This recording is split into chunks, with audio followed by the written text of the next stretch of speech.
guys, saya Ahmad Rijal Farogi, NIM 53 akan menjelaskan materi tentang konseling, meliputi tentang fungsi konseling, manfaat konseling, pengertian konseling menurut ahli, dan pengertian konseling menurut umum, dan sebagainya. Yuk kita mulai. Pastinya kita semua tidak asing dengan yang namanya bimbingan konseling atau BK. Praktik bimbingan konseling ini menjadi salah satu hal penting untuk diri kita dan juga masyarakat itu sendiri.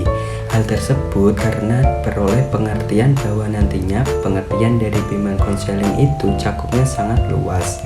Selain bisa berperan besar dalam menjadi agen kebaikan, bimbingan konseling juga bisa memberikan manfaat lainnya. Pengertian dari bimbingan konseling atau yang seringkali disingkat menjadi BK ini adalah serangkaian aktivitas yang berupa bantuan yang dilakukan oleh seorang ahli pada konseling dengan cara tatap muka, baik itu secara individu ataupun kelompok, dengan memberikan pengetahuan tambahan. Pengetahuan tambahan itu nantinya diharapkan bisa menjadi jalan keluar untuk mengatasi dan menyelesaikan permasalahan yang dialami oleh konseling. Di sini disebutkan bahwa bimbingan konseling merupakan pelayanan bantuan yang ditunjukkan untuk masyarakat, baik itu individu ataupun kelompok, supaya mandiri dan tetap bisa berkembang secara optimal. Tak hanya itu saja, bimbingan yang diberikan juga meliputi bimbingan sosial, karir, belajar, dan lainnya melalui berbagai macam layanan dan juga kegiatan pendukung berdasarkan norma-norma yang berlaku. Pada intinya, bimbingan konseling adalah sebuah progres interaksi antara konselor dan juga konseling, baik itu secara langsung ataupun tidak langsung, dalam rangka membantu para konseling supaya bisa mengembangkan potensi yang ada di dalam dirinya atau bisa memecahkan masalah yang sedang mereka alami. Nah, ini pengertian bimbingan konseling menurut ahli. Menurut Abu Ahmadi, bimbingan konseling merupakan bantuan yang diberikan kepada para individu atau kelompok supaya dengan potensi yang mereka miliki, mereka mampu untuk mengembangkannya secara optimal dengan jalan memahami diri, memahami lingkungan sekitar, dan juga mengatasi hambatan untuk menentukan rencana masa depan yang lebih baik lagi. Setelah memahami berbagai macam pengertian bimbingan dan konseling, pastinya di dalam pelaksanaannya bimbingan dan konseling ini akan dilakukan dengan tidak lepas dari tujuan yang ingin dicapai. Nah, setelah memahami berbagai macam pengertian bimbingan dan konseling, pastinya di dalam pelaksanaannya bimbingan dan konseling ini akan dilakukan dengan tidak lepas dari tujuan yang ingin dicapai. Lalu kira-kira apa tujuan dari bimbingan konseling itu sendiri?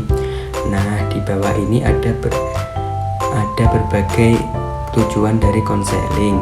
A. Merencanakan kegiatan penyelesaian studi, perkembangan karir, dan juga kehidupan peserta didik di masa depan. B. Menyesuaikan diri dengan lingkungan pendidikan dan juga lingkungan masyarakat. C. Mengetahui kesulitan dan juga hambatan yang dihadapi oleh siswa dalam studi, penyesuaian diri dengan lingkungan pendidikan yang ada di masyarakat. Nah, lanjut lagi kita ke teknik-teknik konseling ya, dan apa itu manfaat konseling. Oke, kita lanjut. Nah, adapun teknik-teknik konseling ada 10, yaitu melayani, attending.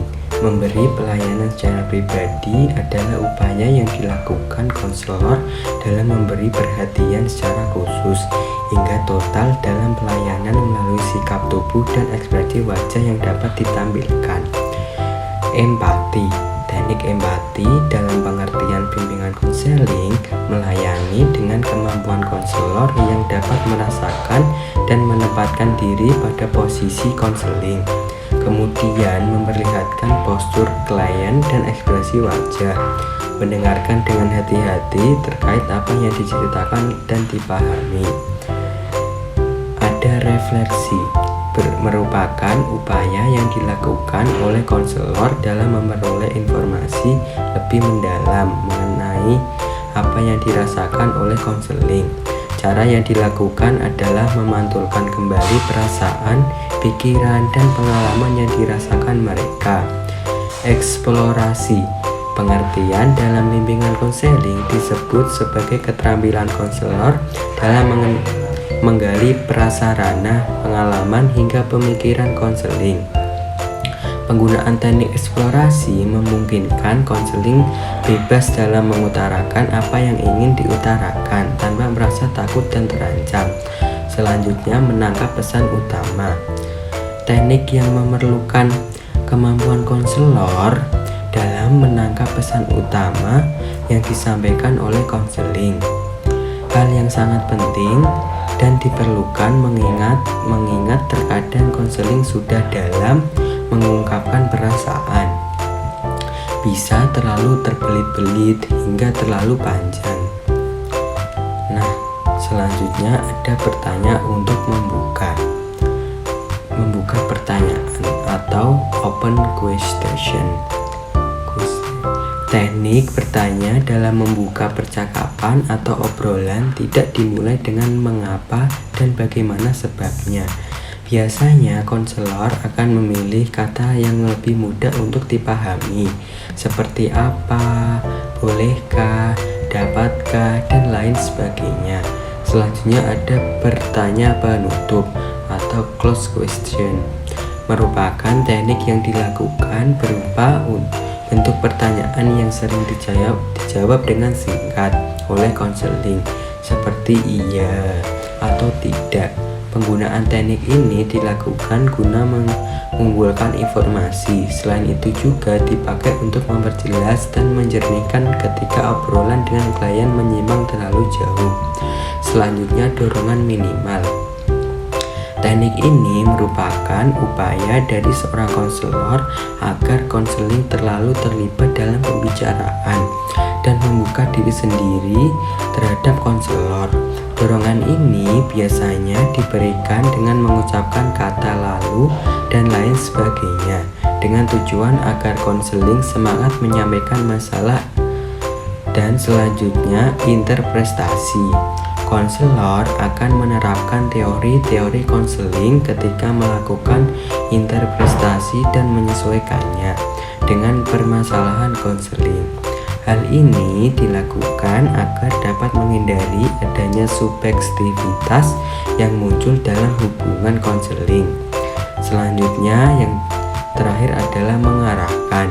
Untuk dapat melakukan teknik ini, konselor dituntut memiliki kemampuan mengarahkan konseling untuk dapat berpartisipasi secara penuh dalam proses konseling. Tujuannya juga agar konseling bersedia melakukan sesuatu yang diarahkan konselor. Nah, selanjutnya adalah manfaat bimbingan konseling. Manfaatnya adalah menciptakan pandangan positif terhadap diri sendiri secara apa adanya dan dengan perasaan yang lebih bahagia, lebih baik hingga tenang serta nyaman. Menurunkan tingkat stres yang dihadapi para konseling bagi pelajar bisa berupa tugas dan beban belajar yang cukup banyak dan persoalan lain yang harus mereka hadapi. Membantu peserta didik memahami lebih dalam dirinya sendiri dan orang lain, sehingga muncul kekerabatan yang erat dan efektif. Memberi bantuan pada peserta didik untuk bisa lebih mengembangkan diri, sehingga dapat menggunakan potensi yang ada dalam dirinya secara optimal. Nah, itu adalah penjelasan saya tentang materi konseling.